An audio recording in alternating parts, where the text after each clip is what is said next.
Hello everyone. Let's start with the topic tense. So first let's learn what is tense.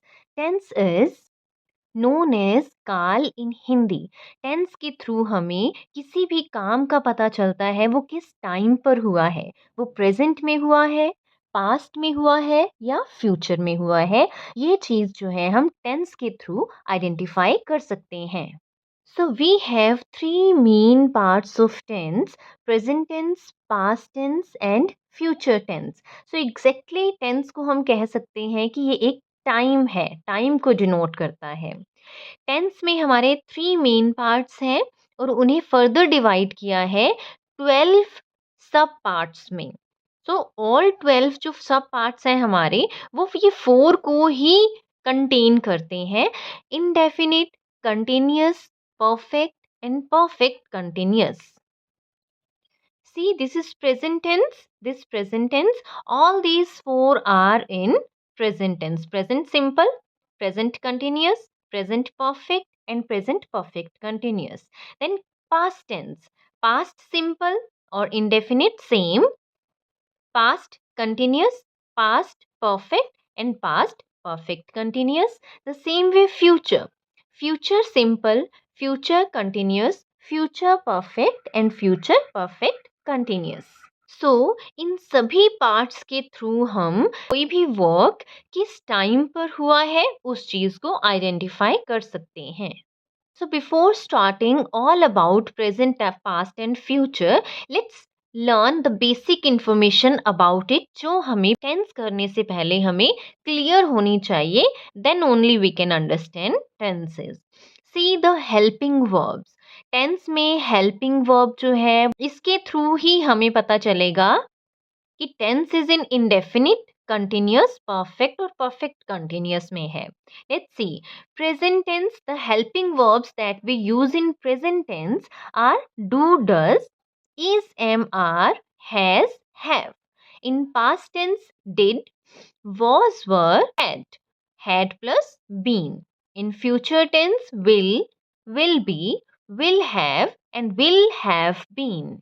See, these all do, does, did and will ये indefinite tense है और इसमें हम हमेशा ही first form of the verb का use करते हैं. Next is, am, are, was, were and will be ये हमारी कंटिन्यूअस टेंस को दिखाती हैं. Present, past and future continuous tense. इसमें हमेशा ही हेल्पिंग वर्ब के साथ first form of the verb के साथ आईएनजी का यूज किया जाता है और first form of the verb plus ING को वर्ब की फोर्थ फॉर्म कहा जाता है, V4 कहा जाता है.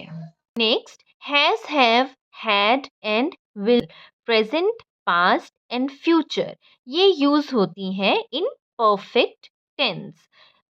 और we always use V3, third form of the verb, with all these helping verbs. Next, has, have plus been, same has, have plus been. Had plus been. Will have plus been. See how we can identify it. Has, have, perfect. This is perfect continuous. This is the mixture of perfect and continuous.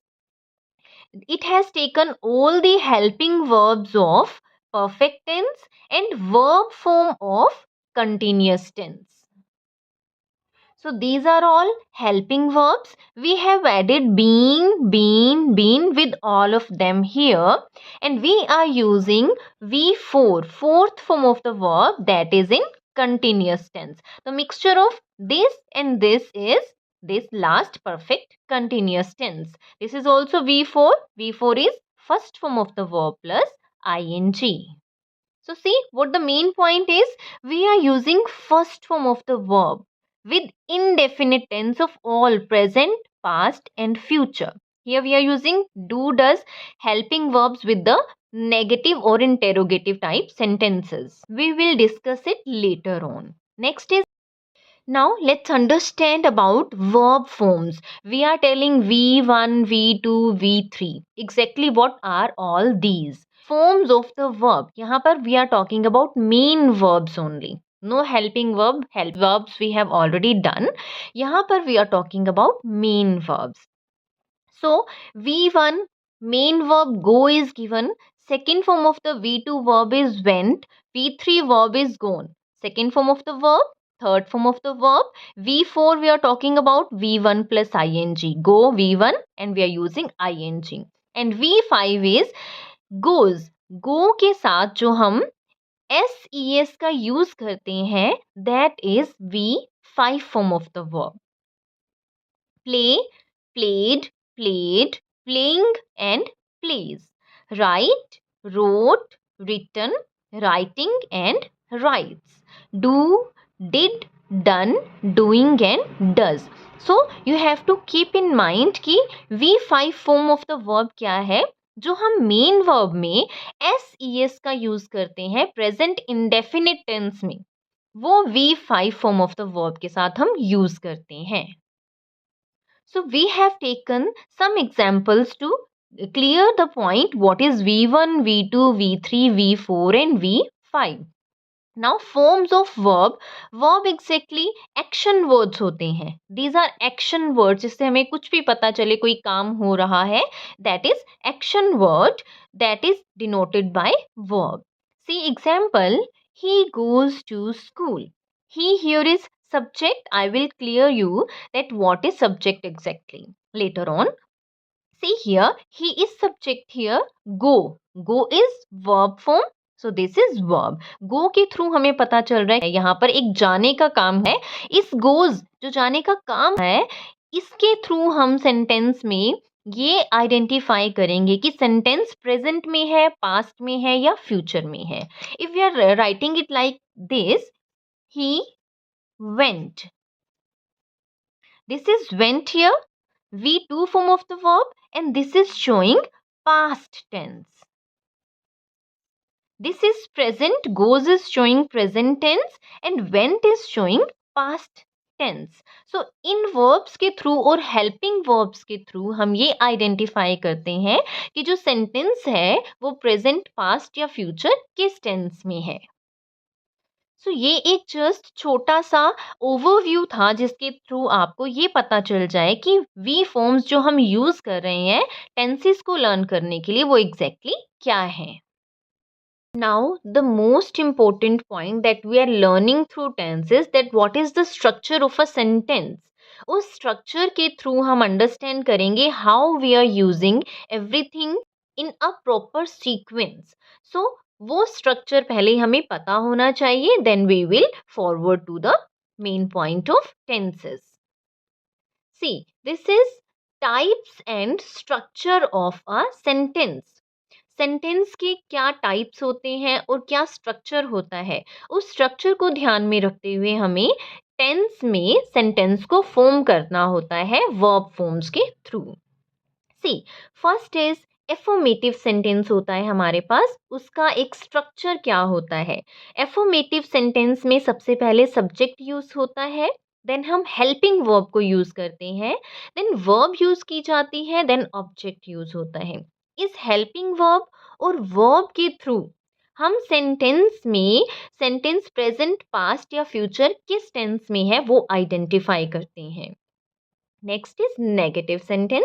Negative sentence में subject same place पर, helping verb same place पर, we are adding not here. इसमें not add किया गया है, only verb at the same place and object at the same place. This is the structure. Then interrogative sentences. Interrogative sentences क्या होते हैं? Which have question mark at the end, जो प्रश्नवाचक sentences होते हैं. इन सेंटेंसेस में हम हेल्पिंग वर्ब को एट फर्स्ट प्लेस ले आते हैं. This is very important point कि हेल्पिंग वर्ब को हम पहले ले आते हैं, सब्जेक्ट उसके बाद चला गया. नोट नहीं यूज होगा क्योंकि ये नेगेटिव नहीं है, इंटेरोगेटिव है, तो नोट यहाँ से कट कर गया. Verb will be used, then object. So क्या स्ट्रक्चर हुआ? हेल्पिंग वर्ब के साथ subject, then verb, then object use होगा. Next negative interrogative type sentences होते हैं. सेम, सबसे पहले हेल्पिंग वर्ब यूज होगा नेगेटिव इंटेरोगेटिव में भी. इंटेरोगेटिव का जहां भी नाम आ जाता है, चाहे वो नेगेटिव में हो चाहे वो नॉर्मल हो, उनमें हेल्पिंग वर्ब्स को पहले यूज किया जाता है. Then subject. अब क्योंकि ये नेगेटिव है, नेगेटिव में नोट यूज होता है, तो हमने यहाँ पर नोट यूज कर दिया। Then verb and then object. ये है पूरा एक स्ट्रक्चर जो हम सेंटेंस बनाते हैं, तो यही स्ट्रक्चर को फॉलो किया जाएगा। सबसे पहले सब्जेक्ट ही होगा अगर एफर्मेटिव है, देन हेल्पिंग वर्ब ही होगा, देन वर्ब ही होगा, देन ऑब्जेक्ट ही होगा। Now, I will explain you what is subject, what is helping verb, what is verb, what is object, everything. It is very important for you to understand. First, see subject. What is subject? So I have written here, subject can either be a noun or pronoun. Subject जो है वो एक noun भी हो सकता है और एक pronoun भी हो सकता है. Refers to the doer. Subject जो है वो sentence में काम करने वाला person या thing होती है. जो doer है, जिसके बारे में बात की जा रही है, जो एक्शन है हमारा जिसके थ्रू किया जा रहा है सेंटेंस में, वो सब्जेक्ट होता है। और जो भी एक्शन है आपका वर्किंग की जा रही है, वो वर्ब होता है। इस वर्ब के थ्रू हमें एक्शन जो हो रहा है वो वर्ब के थ्रू प्रेजेंट की जाती है, तो action is verb. So doer कौन होता है? हु डज सम वर्क, जो भी काम कर रहा है सेंटेंस में या जिसके बारे में भी बात की जा रही है, वो सब्जेक्ट माना जाता है। Okay, see the example, Ram goes to school. In this sentence Ram goes to school, Ram is noun. किसी भी नेम को, नेमिंग वर्ड्स को हम नाउन कहते हैं, तो राम एक नाउन है। Subject can either be noun और प्रनाउन। ये नाउन है तो ये राम जो है एक सब्जेक्ट है। He goes to school, Ram के प्लेस पर हमने ही का यूज किया तो ये प्रोनाउन है। नाउन के प्लेस पर यूज किए जाने वर्ड्स को हम प्रोनाउन कहते हैं। यहाँ राम के प्लेस पे हमने ही को यूज किया तो ये प्रोनाउन हो गया। सो नाउन और प्रोनाउन हो सकता है सब्जेक्ट। तो इन दोनों सेंटेंसेस में राम नाउन है और ही प्रोनाउन है, तो ये सब्जेक्ट्स हैं। गो जो है दोनों सेंटेंसेस में वर्ब है, ये एक्शन को दिखा रहा है। तो यहाँ से हमें क्लियर हो गया कि सब्जेक्ट क्या है और वर्ब क्या है। Let's learn about helping verb. See the helping verb. Helping verbs वो होती हैं जो मेन वर्ब के साथ हम यूज करते हैं टेंस को प्रेजेंट करने के लिए। See we have used main verb play here and play here. We are using ing with it also. We are using ing with it also. तो playing के थ्रू हम नहीं ये आइडेंटिफाई कर पा रहे हैं कि ये सेंटेंस प्रेजेंट में है या पास्ट में है। तो वी हैव यूज्ड, इस चीज को क्लैरिफाई करने के लिए इज और वॉज और विल का यूज किया है। प्रेजेंट में we have use is helping verb, in the past tense we have used was helping verb, and in future tense we have used will be helping verb। और ये तीनों ही helping verbs जो है वो continuous tense की है। इन helping verb के through हमें क्या पता चला कि ये जो sentences हैं ये किस tense में है। ये present में है, was is showing past tense, will be is showing future tense।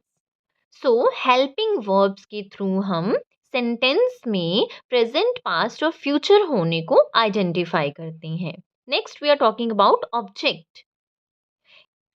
Object क्या है? ऑब्जेक्ट जो है receives the action of a verb. जो एक्शन होता है उसको रिसीव करने के लिए जब हमें कोई ऑब्जेक्ट की जरूरत पड़ती है। See the example, you can understand it with the help of this example.